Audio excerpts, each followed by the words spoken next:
He was amazing, right? Until after the ring, after you moved in, after you had a baby, until your lives were actually locked in together, and then it shifts, right? Now he's a jerk. Now he's real comfortable. His tone changes. He's so critical of you. He's way more cold and maybe even a little more controlling in ways that you kind of can't even totally explain. And here you sit trying to figure out what happened, watching all the videos, reading the books, trying to figure out if it's you, his mom, his trauma, or whatever. But look at the timing. Soon as things were locked in, suddenly he's not the same person anymore. My name is Lisa Sonni. I'm a certified relationship coach, and I'm an expert in toxic and abusive relationships. I study abusive men, and then I expose them so that you can see exactly what they're doing. Hit subscribe so you don't miss more videos like this. Now let's talk about why this happens and what it looks like. Commitment is one of the biggest things that really changes the stakes for a guy like this, right? Whether you say it out loud or not. So you live together, but that ties your routines together. Maybe you have a mortgage, a lease, something that makes it feel a lot harder to get out of. When you marry this man, your identities are tied together. He feels a sense of ownership over you. Kids tie you together in a way that's really hard to undo, right? No matter what, even if you leave, you're still stuck co-parenting for 18 years. You feel stuck. So after houses and marriage and kids and shared money, you feel so much more invested at that point, emotionally and practically. Leaving becomes just much more complicated, right? There's so much more to lose, more to untangle. And so the risk of you walking away in his mind drops. Now, marriage is kind of interesting, especially because truly, as I said, they see you as property. Now, someone who is truly narcissistic in the true sense of the word, they lack object relations. So they truly do see you as an object that they own. But even your sort of run-of-the-mill average abuser still sees you as his, still sees that you're not going to leave. And an abusive man like this, he doesn't feel any pressure to keep treating you in the way that he treated you in the beginning. He doesn't have to woo you anymore. He's comfortable. And this is where you hear a lot of people talk about how the mask slips, right? Because in the beginning, yeah, he's real dialed in. He's asking questions about you. He's listening. He's leaned in. He's really focused. This is how they get you in the beginning. They pay attention. They show up. They say the right things. They talk about the future. I mean, hello, future faking, right? But they say things like, oh, I'd really love kids one day. And they say all kinds of things that build a future in your own mind. And it's how we end up later living on potential and living on all of these future promises. But I want you to ask yourself, are those things actually going to happen? Does that feel real? Are you really on track for all of this future faking that's going on? These abusive men create a lot of emotional safety in the beginning, or at least it looks like emotional safety. And so you feel kind of steady and calm. He feels consistent, and all of this pulls you in. But he's studying you. He is learning you while you're falling for him. Now, what you respond to, what matters to you, what keeps you close, he leans into all of that. And that version gets you attached, and that version gets you to commit. You give him access to your body, to your life, everything. But it's not real. But let's kind of even talk about the timing of this shift, because the thing is, it doesn't always happen at once. The amount of people that think that an abusive man is horrible right from the beginning, or there's some kind of point where he goes from Mr. Perfect to awful, and then he's just awful all the time. There is a timing that we really need to focus on here and look at the fact that it oscillates. So sometimes it's small, right? Sometimes it's like, I don't know, a comment or just a little something, or he snaps at you once, like a reaction that might be a little bit more sharp, something you're not as used to from him, and you brush it off, right? But it happens again, and maybe it's a little more obvious, but you brush it off or he blames you for it. More irritation, less patience, things like that. But what he's actually doing is watching what you'll accept without making it a big thing. He wants to see what you'll tolerate so he knows what to do more of, what he can get away with. And this just builds, but you're already invested now.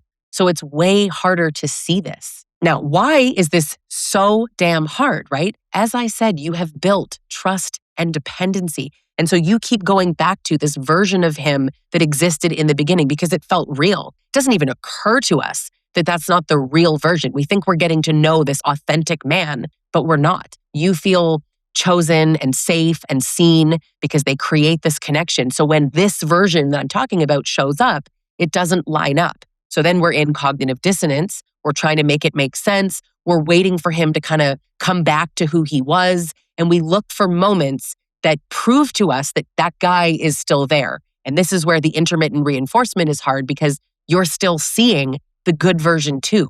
If you only saw the bad version from now on, you'd leave. If you only had ever seen the bad version, you wouldn't have been here to begin with.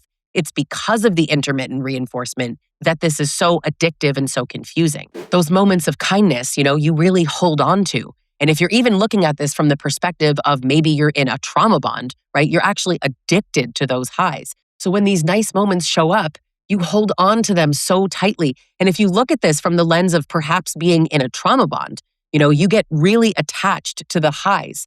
But even when you're in the lows, it feels awful, but you're waiting for the highs. This creates the addiction. Like your emotional system has been hijacked. Your physiological system has also been hijacked. So now you go from, Mr. Perfect, the great guy, and all of a sudden his effort is dropping, right? It's not in ways that you can always explain because it's not obvious. It's not like he went from being kind all the time to screaming at you all the time. It's like little moments of criticism or snappiness or, less empathy when you're upset. It used to matter to him if you were sad about something. Now he could care less. All of the emotional labor shifts onto you. And what's happening is you're changing more. You're thinking more. You're adjusting more. He might even start having more say over your time and what you do, over your choices, over your body. Maybe you're experiencing coercion and that wasn't something that you experienced in the beginning, or control and that wasn't something you experienced in the beginning. It's usually not obvious. It's things that you start to kind of question, but maybe you don't totally push back on it.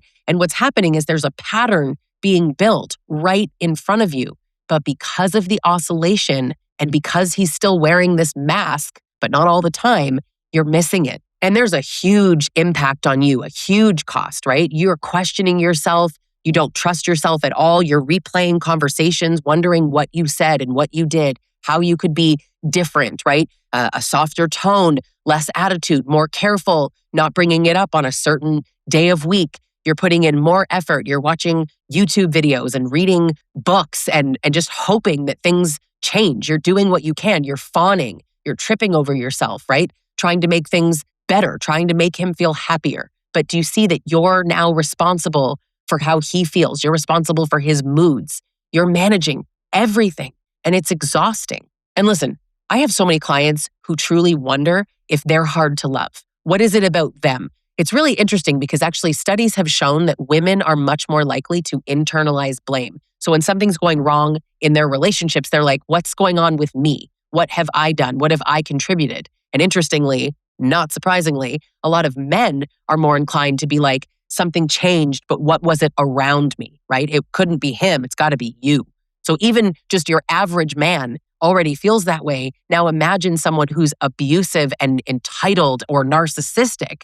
They definitely see the problem as you. And all of this makes it really easy for you to believe that it is you. So here you are trying to fix it and adjust and give and friggin' tap dance to make some mid-loser clown happy when he's been pretending and lying to you about who he is this whole time.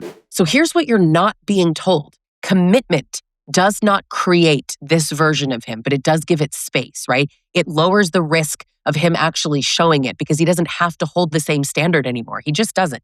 He feels like he's already got you. So he can let that mask slip and it's not necessarily going to make you leave. This is about what he feels like he doesn't have to maintain anymore. And that's why it shows up after things lock in, and it's why it feels like a switch. But it's not a switch at all. It's actually exposure. You're just seeing more of what was always there. So I'm going to invite you to do something that's really difficult for a lot of women, which is stop blaming yourself. Stop asking yourself what you did, or stop asking what happened to him. Stop asking if it's trauma or his mother or his drinking or his ex or his mood or he needs therapy. Stop asking that at all. You have not created a man who's abusive. He existed before you and he'll exist after you. I want you to look at what shows up consistently. When things are calm, when you're not pushing, when you're just living life, it's just sort of happening. What does he do? What's the pattern? How does he treat you when you're not begging him to do more? What is his baseline? What does he expect from you? What does he give? And I want you to stay with that pattern because that is what you're actually in. That is what defines your relationship. The moment that you start working hard to get back that old version of him is the moment that you need to realize something's already changed. So stay with that feeling. Hit subscribe if you're not already, because this is the work that we do here. And if you want to go deeper on this, if you want actual change, then join me in my one-on-one sessions, or you can sign up for my group coaching program. I have a phenomenal one for exactly this spot called the Trauma Bond Recovery Group Coaching Program. I co-host it with Dr. Peter Salerno over 12 weeks. It's 8 to 10 women in a really tight container. It's a mix of education and group sharing. It's really structured with amazing outcomes where women are reporting feeling more themselves, totally detached from their abusers, ready to make decisions, not confused, just completely clear. Seeing him for who he is one thing, but changing what you do next, that's everything. Thanks for watching, and I'll catch you in the next video.